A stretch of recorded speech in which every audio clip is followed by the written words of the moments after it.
Warning. Listening to this show may result in increased levels of inspiration, motivation, and innovation. Side effects can include the immediate urge to take massive action to build a better business and life for yourself and others. You've been warned. Welcome to Influencers Radio with your host, Jack Mize.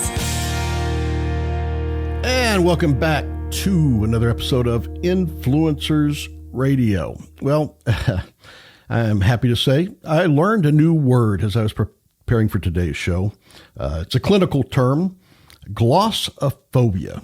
And it's actually one of the most common phobias, and chances are you know it better as the fear of public speaking. And it affects about 75% of the world's population. And for some, the fear of public speaking is even greater than the fear of death. But a lot of it can just simply be anxiety around this. So why do 3 in 4 people fear public speaking? Well, public speaking and presentation, it is a performance. And highly skilled professionals in all industries are being called upon to show up and give a performance, even if they have little or no training on how to do this. So it's no wonder that speaking in public is the number one fear for so many people. And you may be one of them. You know, whether it's in a Zoom meeting, on stage, in the boardroom, public speaking discomfort is only increasing, particularly for those presenting in a second language. So if you're a person who's valued for your creativity and your know-how, but you're experiencing anxiety because you are more and more frequently finding yourself thrust into the limelight, then today's episode is for you. Because my guest is voice and performance coach S.J. Harrison. She is the creator of the Unlock Your Performance Power coaching program, where she helps skilled professionals who are anxious about presenting and public speaking turn their challenges into triumphs by teaching them her highly effective performance techniques. So with that, S.J., welcome to Influencers Radio. Thank you so much, Jack. What a great introduction. Well, I will tell you that it's just so odd to me. And I guess it's really not that there is such a fear, and maybe fear is a strong word. You know, anxiety. I think even the seasoned pros say they still have a little bit of anxiety around public speaking, but it really is fascinating to me. And I would imagine that a big part of that fear of public speaking are the preconceived ideas that people have about what it takes to be an effective public speaker. So I'd like to kick it off by asking you, what do you see as some of those most common misconceptions that are preventing people from overcoming this anxiety and really reaching their potential as a speaker or presenter? Well, I'm going to go to a first one that I just thought of actually as you were speaking, which is I can't do a good job if I'm nervous. And that also ties into a sense of perfection, right? I can't reach my audience or do a good enough job if it's not perfect. Really, we're just human beings speaking to other human beings. So as I'm sitting here talking to you, and I know that we're on air, even though it's pre-recorded, I feel a little bit of nerves. So the idea that we're going to erase that and somehow be this perfect person, we're talking to imperfect people, right? Because we're all imperfect. So why do we ourselves need to be perfect to perform well? We just need to connect. So that's where I'm going to start. Well, that sounds perfect to me. And to me, that's probably the best news for a lot of people. If step one is get over it, it's not going to be perfect. Yes. To be able to just accept that is probably a huge relief. So do you think that part of that is people like comparing themselves automatically to these speakers they see on TV, or these really dynamic, motivational type speakers? Do you think that's where some of this anxiety begins, as that comparison? It may be. I think there's this really interesting kind of hidden thing. You were just talking that may even touch into it even more. And you were just talking about, why is this such a big fear, right? And I think I read something about standing out from our tribe. So on an evolutionary level, you even reference death. which this is partly what this is about. So on an evolutionary level, to stand out from our tribe throughout our history as human beings could mean death, could mean rejection, can mean death, which is why I think it's such a high fear. So if we stand up in front of a group, there is a way in which we're saying, I'm worthy to be here in front of you and tell you something. So even though I'm trying to connect with you, I am setting myself apart, even if you haven't fully chosen that position, right? You've been put on the stage in front of people. You're separating yourself from your tribe. And so to be worthy of that, do you then have to be perfect? So it's kind of a journey from this idea of the tribe, and will we be rejected, to what does it mean to be a leader? And am I good enough to do this and stand in front of others? And I guess that's where that probably, you probably got to the core of it, is the second I accept this position of speaking or presenting, then I'm automatically setting myself up, inviting people to scrutinize me. Yeah. Right? And I never feel so naked in a sense as when I'm performing on stage, because I have a background as an actor, and among other things. And one of the things that really helps when you're acting is that you can cover yourself in the mask of character. That helps a bit, right? But at the same time, you're in front of people. And I know when I'm watching someone from the audience that I'm looking at their whole body. I'm looking at everything. I'm just standing there staring at them in a way that we don't notice when we're just talking to somebody and we're on the same level. So there's so many ways in which that feels exposing. Right now, I feel like I'm probably heightening the fear that people might have. So maybe we need to de-escalate that. But the other thing is that what I have learned from my background as an actor is that, and this is also from watching other actors, when somebody is really authentic, and that word does get used hugely today, right? But truly just themselves, and they're really connecting to themselves and then to their audience, there's something very attractive about that, regardless of what the person might look like or seem to you when you're just talking to them. There's something awfully appealing and charismatic about a person just connecting. So that's what we have to aim to do.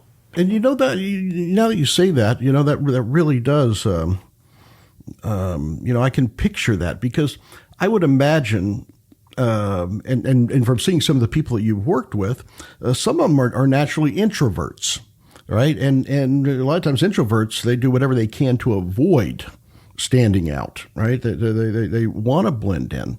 But in reality, there's some brilliant people who are introverts, and there also seem to be, there's a certain charm about it when you do see them speaking. So I think that's kind of what you're hitting on. So if you can you speak to the people that may consider themselves introverts to help them overcome some of those obstacles, or maybe take away some of those misconceptions or preconceived notions about why they can't be a good public speaker? Well, first of all, I think I should tell you that I'm an introvert, and you probably wouldn't know that from speaking to me so far. So it's true, and there's been some new work on introversion, and there is a woman who, in her research thesis, I should find her name, but for the moment, I knew her name, but would need to look it up now. And she looked at the 4 different types of introverts. So there's definitely some types of introverts that for select periods of time can come out and be outgoing. It's really just that they can't live there all the time. So backing it up to the misconception is sometimes I have to be an extrovert to perform. Another misconception around that is I have to be an extrovert to be a charismatic performer. Well, again, back to actors, many actors are introverts, but they're able to sort of compartmentalize these moments of performance. And that's, in fact, what I do myself. I get myself ready. I'm sort of geared. I feel I can get myself into an outgoing space. And you just tell yourself, it's for this hour. It's for these 2 hours. And then I get to go back and be quiet and renew, because that's a lot of what it means to be an introvert, is that you renew by quiet and by being by yourself.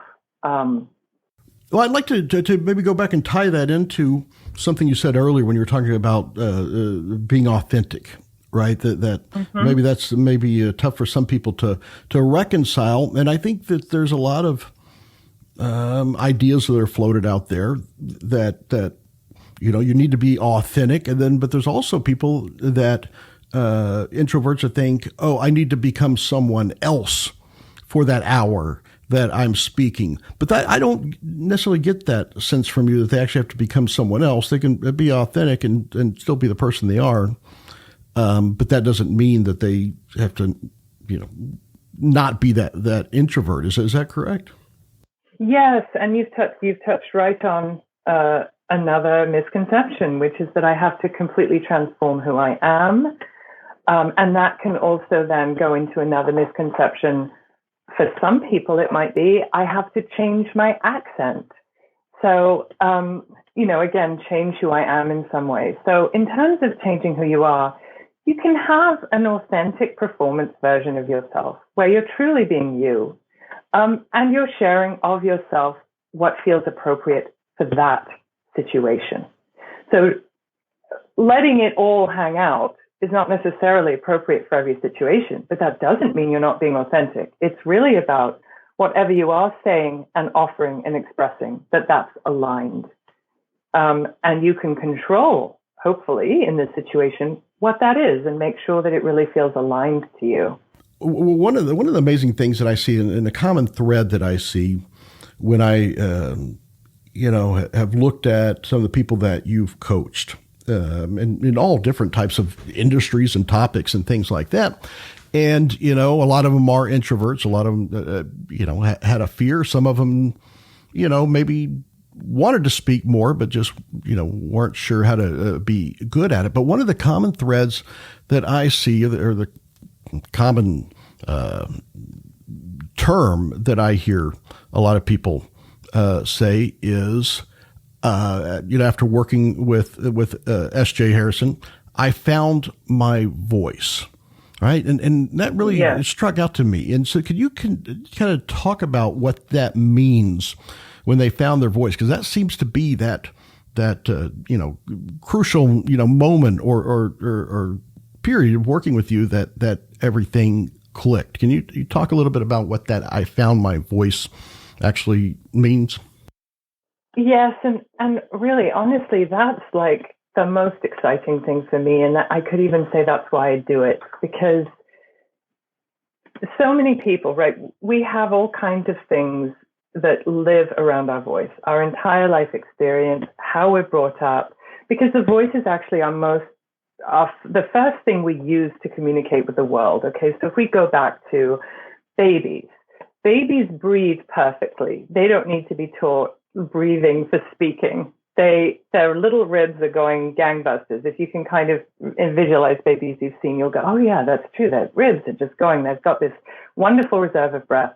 And the first thing they do is they cry out. And they use their voice absolutely unabashedly and loudly, right? So for people who feel their soft voice, for example, and that's a permanent thing, well, at a certain point in their life, they were very loud as a baby. And so as we become socialized, and it can have all kinds of different variations and colors for each person in their own family situation. But as we become socialized, we learn when not to use very different aspects of our voice, right? What is charming in a 2-year-old is not charming in a 7-year-old. And that socialization is important. And at the same time, there are aspects of our voice that get shut down. You have to speak politely. You have to ask nicely, lower your voice, right? And it's necessary. But in the end, we sometimes have to, those things become entrenched around our voices.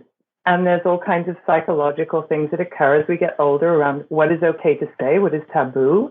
And that, again, can be quite specific. And there's an intersection of family and culture. And then it can even be different from the culture you're in. So all of these things go along with what is okay to say.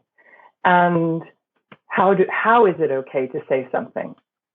And so when I work with people, there's often places in their voice that are unused because of what I've talked about.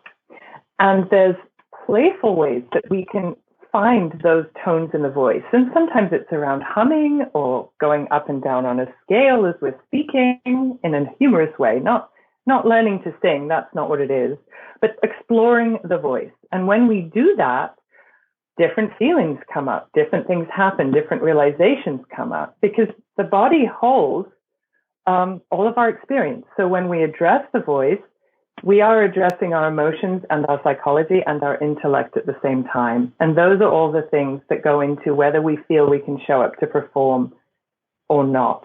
So that was a lot. I hope that makes some sense. No, absolutely. It does. And I think that's, what you do with, your coaching program is, from what I've seen, is when people are finding their voice, it's not just a mental and psychological. And I know we've kind of talked a lot about that psychological element, but there's a physical element that you kind of made mention of there. Yes. That's part of that. And I think a lot of people maybe ignore or neglect that because maybe they just don't realize how big a part of that is. And I'm not even sure I understand how big a part of that is. So how do those two tie together when someone finds their voice? Obviously, like we said, we talked about the mental aspect of it, but the physical, because you had mentioned earlier about, having a dynamic voice, maybe louder here or there, and some of those exercises you talked about. Is that something that you, spend a good deal of time in the Unlock Your Performance Power coaching program as you're getting those two aligned? Yes, and in fact, that's really central to the work. So when we approach, the wonderful thing is, when we're approaching the physical things we need to do to support our voice, the psychological somehow gets addressed on the way, and the emotions get addressed on the way, because our bodies hold all our experiences. So simply working with the breath right out of the starting gate and understanding that breathing isn't an accessory to the voice, it is actually the springboard. So learning to breathe for public speaking, and that's a very relaxing experience, actually. So it has a calming effect as well. And, it's hard to describe really without doing it, but it goes into things like releasing the belly, getting more rib motion happening as you're breathing, so that you have a full reserve of breath, because your volume is connected to the size of your breath. It's not the only thing, but without that, you just don't have a strong voice, right? So breath is central. And then there's relaxation of the throat. How are we holding and using the throat? So that kind of comes back to this idea that there are no, which you and I talked about before, bad voices, but there are bad habits. So the physical component that you talked about is looking at what the habits of the body are around the voice. And that can also be postural. It's everything. And how we can start to adjust that to bring out the fuller voice. Well, I tell you, it's really interesting, and I can see, why you're so highly regarded in this field, because what you said is that, sounds like when you get those tools developed, that builds confidence, and that confidence breeds success and helps for the mental part of it. When you said it kind of takes care of itself. So do you see that as being the why behind that when people do develop those tools and understand those breathing and understand controlling the voice, that just, kicks off that confidence that alleviates some of those things that made them anxious to begin with? Yes. And as those things come up, as we do the work together, and then part of the program is a workbook. They're doing a lot of reflection on what's coming up for them. The emotional, intellectual piece is very much included. So they're working on that as they're doing the physical, and they're starting to understand more about how they got to where they are and how they might like to show up differently in performance. And so it's a very transformative process. And that's why you hear people saying, I found my voice, or I got so much more than I was expecting, because, we're focusing on it for performance. But what people then find is, oh, I'm much more confident in my daily life. I can speak out more in a meeting. I can speak my truth to my husband. And he's appreciating that, even though it might be intense. Those are the things that can happen when the voice gets released, is that what the voice feels allowed to say, what I would call agency, increases. And of course, that builds confidence, because as we try out new behaviors, and then we actually have a good response from the world, we realize that we can keep moving in that direction. And I'm there to help guide that process. So a person is not on their own with having a physical experience and then having feelings and thoughts. They're supported in that process.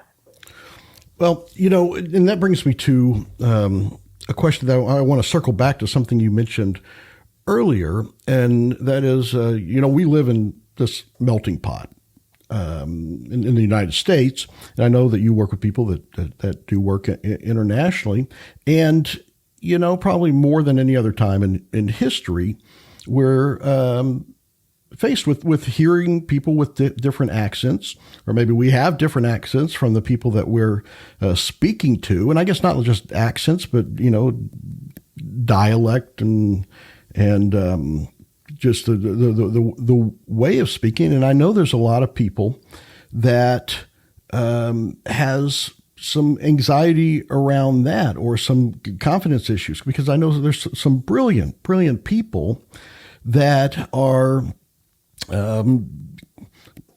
have obstacles because of that.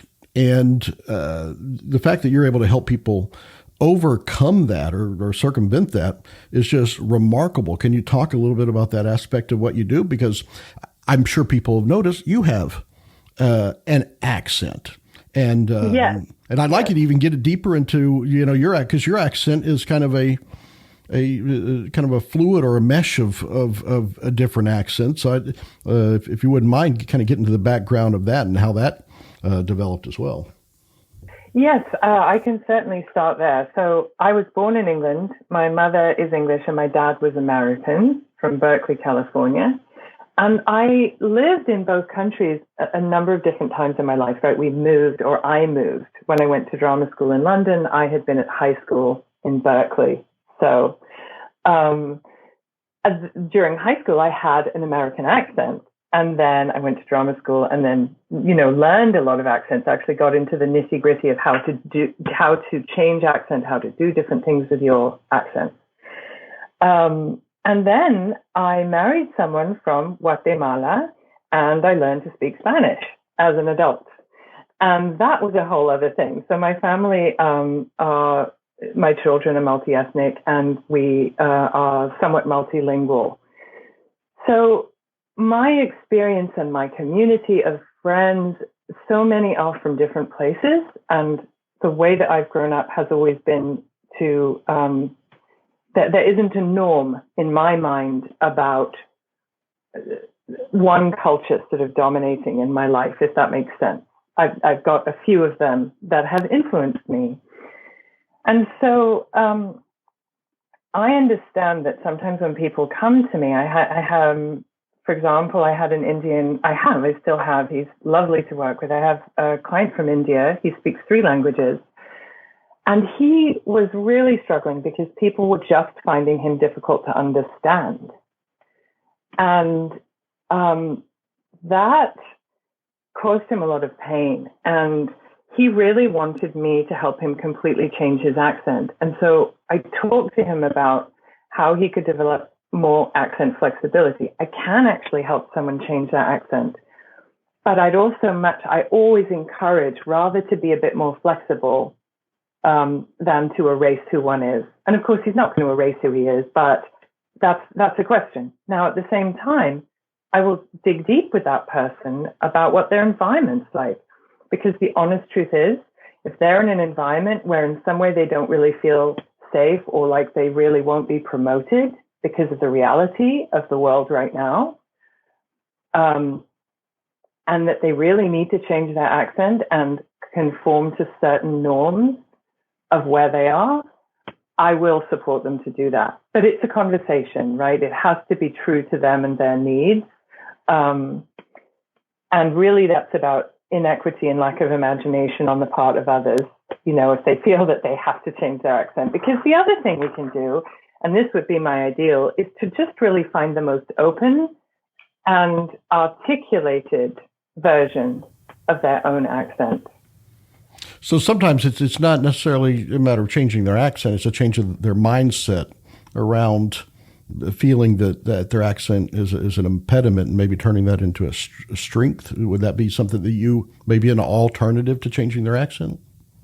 Yes, it can be. It can be to say, well, because in the case of this client, he was very hard to understand. Every few sentences, I might say, sorry, I couldn't quite understand. And that's not necessarily typical of all Indian accents. It was particular to him, right? And he had some things around articulation just generally, because people will come to you. They may have an accent. Well, we all have an accent. I should say that first up. Everyone has an accent, but they may come with their particular accent and also have some speech challenges around that, right? Where they, sometimes people have a lisp or they can't pronounce a certain sound, and that can muddy their speech and make it more difficult to understand. So we worked on some very specific things, or it could be syllabic emphasis.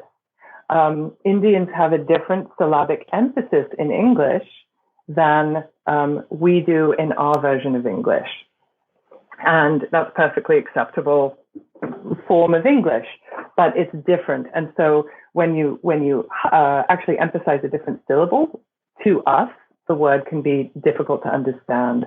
So there's some really specific things we could work on that made a really big difference. And now people understand him, and his confidence has really grown. Well, I can definitely see that, and I think it's just a tremendous thing that you're doing, and not just in the skill of speaking, but you are impacting people's confidence that probably affects them far outside of their professional life, probably just in their personal life as well. And that's one of the things that I consider you an influencer of this, because it just goes beyond help teach me how to speak well. So I want to get into kind of maybe some avatars of the types of people that you work with. And I know one of the groups of folks that you work with that see a lot of success are those that, maybe they're really good. They're really skilled in what they do, maybe in the tactical side of what their profession is. And then all of a sudden they're kind of put into this role of leadership, which along with it comes this, you're going to need to speak to people. Sometimes it may be just a small room full of people, a conference room, but sometimes it may be a global Zoom call, web conference, and that really strikes fear into that. So with your Unlock Your Performance Power, what would someone that's in that kind of situation, what would that look like in that transformation, or what can they expect from the results of working with you in that? I think the biggest thing, it's just an overarching thing, is feeling that one doesn't have control over one's ability to show up and perform. And when we don't have techniques, or we don't really know how to do something, we don't have control. So going from feeling one doesn't have control of the situation, you're just asked to present, you have to, there you are, to going to actually having control, going, I know what to do. These are my tools. This is what I do before I present. Oh, if I'm presenting in this medium, if it's Zoom, these are the things that I'm going to do to present on Zoom, right? Or these are the things I will need to do if I'm presenting on a larger stage or in a meeting, right? What is the space? Because I've had this experience of performing in many, many different mediums and spaces, and they're all different. So that's one thing that they can expect. And the other possibility is for them to actually go from hating it to enjoying it. And so if you're nervous, enjoyment just can seem very, very far away. But nervousness and excitement exist side by side. So it doesn't always take so much to tip one into excitement about sharing the message. And the other thing could be really technical, right? Because we're not always sharing a message that we want to, that we're excited about. We might be delivering a paper that has a lot of dry information. So one of the things I can do very technically is talk about what types of words you need to lift out and how, and then pace. So sometimes I'll take a pause in the middle of a sentence, which I just did there, which then allows your hearer to catch up with the rest of the thought. So these are very technical things I can teach. And with those techniques comes a greater sense of mastery and control. Not a rigid control, but more of a, oh, I'm in charge, right? That's what I mean by control. And, you know, what you said, it just jumped out at me. And I guess that's probably some of your dramatic background that really has a big influence on that is that ability to, I guess, let, sometimes one of the most powerful things that a speaker can do when I'm listening to a speaker is to allow some room to breathe. That pause that you did, that little bit of silence, I guess it creates like maybe peaks and valleys, in a talk. And that kind of leads me to that next group of people, some people that maybe they're not afraid so much of talking, but maybe they do speak or give presentations, and sometimes they hit and sometimes they're a miss, and they just don't know why they were a hit sometimes and would like to figure that out. And I imagine a lot of that could be some of those technical aspects of that. Can you kind of paint a picture of what that looks like for the person that maybe they're in a role or they're an entrepreneur that they're fine, they understand they have to give presentations and things like that, but want to understand why something works sometimes and why it doesn't, and how they can purposefully deliver a presentation that they can get predictable results? Yes, and that really goes into something a lot of performers experience if they do not have, and this can be theatrical performers, they do not have a strong grounding in technique, or of course, as you say, an entrepreneur about to give a TED Talk. And people do prepare very well for TED Talks. Thank goodness, right? But you do need to do that preparation and have those techniques. And the reason is this: you might be very charismatic and reach your audience when you're just innately up and you're excited. Well, what do you do if you're really tired and you've had no sleep the night before? You're preoccupied with something with family. That's when you rest on techniques. And practice, right? So techniques and practicing the presentation till you are really solid, then you can be spontaneous with it once you have the structure. But that structure and that technique also really supports you when you're not inspired.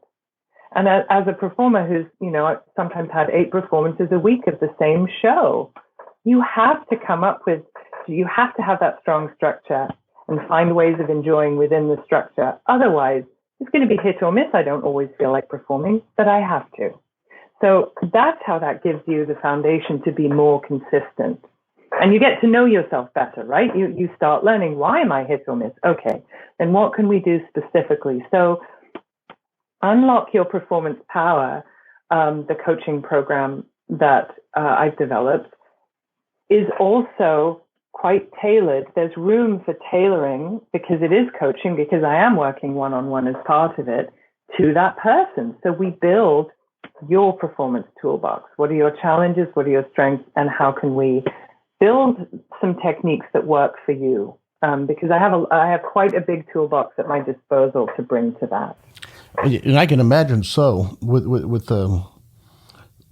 your background. So it sounds to me like it's almost like you develop a muscle memory of sorts for the foundation of your talk. And then once you have that down, it's a little bit easier to react. Because I often see people that they think that, well, the way to do this is to memorize this script of my talk, which often comes out feeling so much more sterile and uninspiring than if they didn't have that.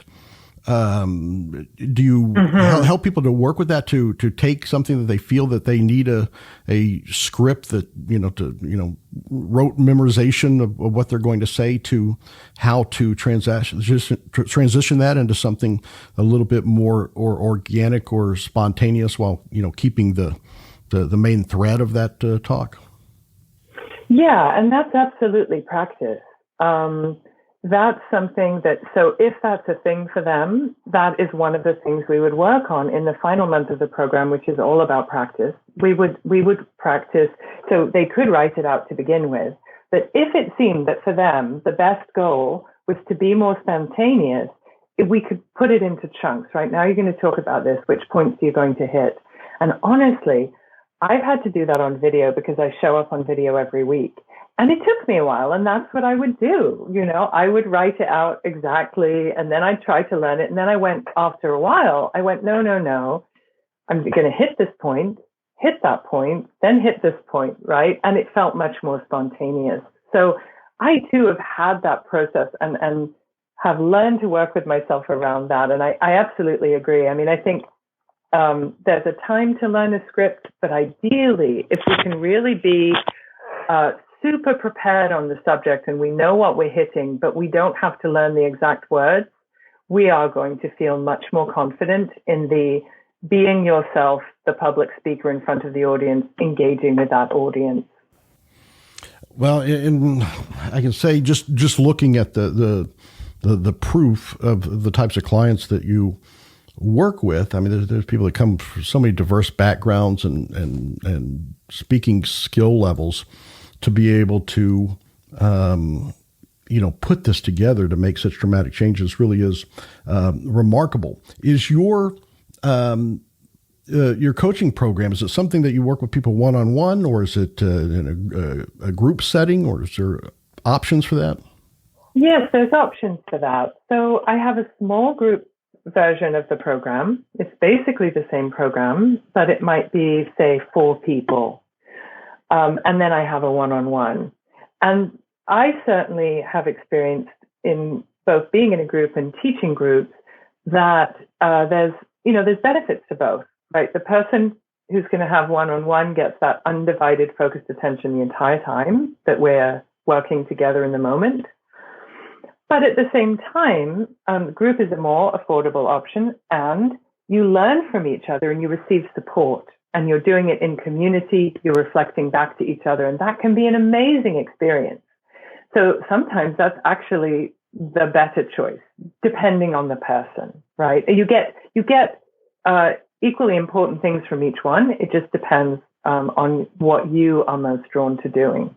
I don't want to let you go without asking what led you to do this, right? Because you're certainly have a gift for helping others transform, their preconceived notions and obstacles into, some, really remarkable transformations into public speaking.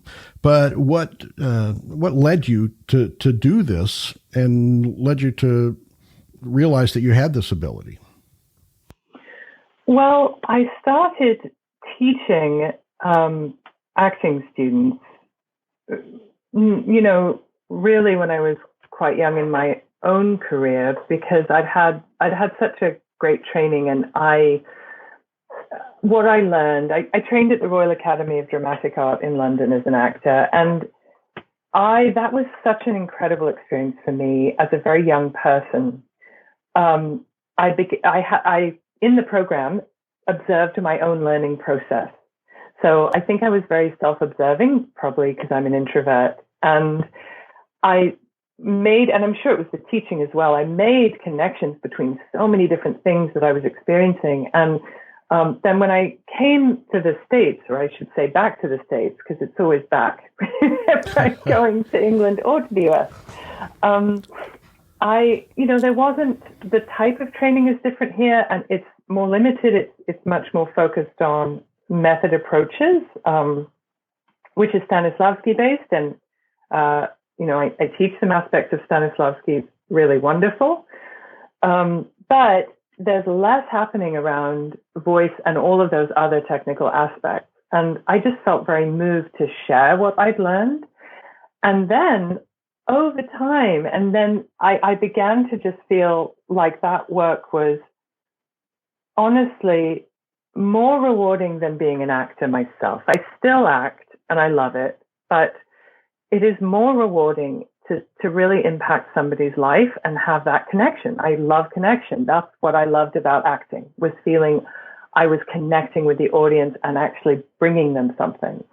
And with clients, it's just so much more intimate and impactful, and I can actually see the impact. And then on the other hand, my dad was a pioneer in organizational development, so the whole field of organizational psychology and consulting. He was a pioneer in that field. And so I learned so much from him around structures and training and how people move within a system. And a lot of my clients are moving in the systems they're in, right? Whether it's an organization, and, you know, how do they function in the whole? I guess that's the key with my dad's work. And that's what I'm looking at with my clients as well. How are they functioning in their whole context? And so it's kind of a combination of what I learned growing up, because technically my dad was a social psychologist, organizational psychologist, and there's different names for it. It's changed over the time. And so psychology has also been very fascinating to me, and understanding how it plays out in performance. Well, it sounds like there's certainly the foundation behind what you are teaching, and certainly understandable why it works so well with that kind of foundation behind it. And I'm extremely appreciative that you came on today to share this information, because I really do think that it will help a lot of people that are missing out on opportunities, just because of this anxiety. So you really are having a big impact on people, and I know that's something that is very rewarding to you as well. So how can people find out more about S.J. Harrison and about the Unlock Your Performance Power coaching program and how to get involved? Oh, thank you, Jack. So I'm on Instagram, I'm on Facebook, I'm on YouTube. I have a website. So for Facebook, Instagram, and my website, sjharrisoncoach.com is the website. And you'll find me at SJ Harrison Coach. So it's very simple if you're looking for me. But also, you can just go to my website and you'll find all of the other media. And I do videos every week with tips and things like that. So it's very easy to get to know me and spend time getting to know me before making any kind of a commitment. I really do share what I'm doing very clearly on all my social media every week. And my YouTube channel is S.J. Harrison. And that's something I would strongly recommend, people taking a look at there, because you just have so much great information in your videos. And not only is the information that you are delivering, but also the way that you're delivering is demonstrating the power of what you're able to help people do as well. So I want to thank you. Again, thank you for that, and you really are an influence in that, because it does go far beyond just the technique part of it. It's the mindset and the building of confidence and really changing people's lives. So thank you again for coming on today. No, thank you, Jack. It just occurred to me, I feel passionate about empowering people, and I have observed as well that there's very few women out there coaching on public speaking. So, if you think you'd like to work with a woman, here I am. Well, yeah, and I think so. It's and I think that there's something that when I see women speakers and even women coaches, there seems to be I hate to perpetuate stereotypes at all, but there seems to be something just a little more nurturing about it. And I know that you work with both women and men alike. And I think that that nature of yours, it just comes out, that nurturing nature with this. And I think it's easy for people to resonate with you because of that. So. Oh, thank you. Well, folks, there you have it. I definitely suggest that you check out sjharrisoncoach.com. Check out the videos, and also take a look at the program, and also take a look at some of the people that SJ has worked with, and see some of these remarkable results, and hear from them themselves on the impact that she has had. And I think whether you are, just deathly afraid of speaking, or you're someone that does speak and wants to learn how to do it more purposefully with more predictable results, then I have no hesitation in saying that you can find that with S.J. Harrison. So until next time on Influencers Radio, remember, you are the only real game changer. You've been listening to Influencers Radio. To get all past shows and updates on future shows, visit influencersradio.com today.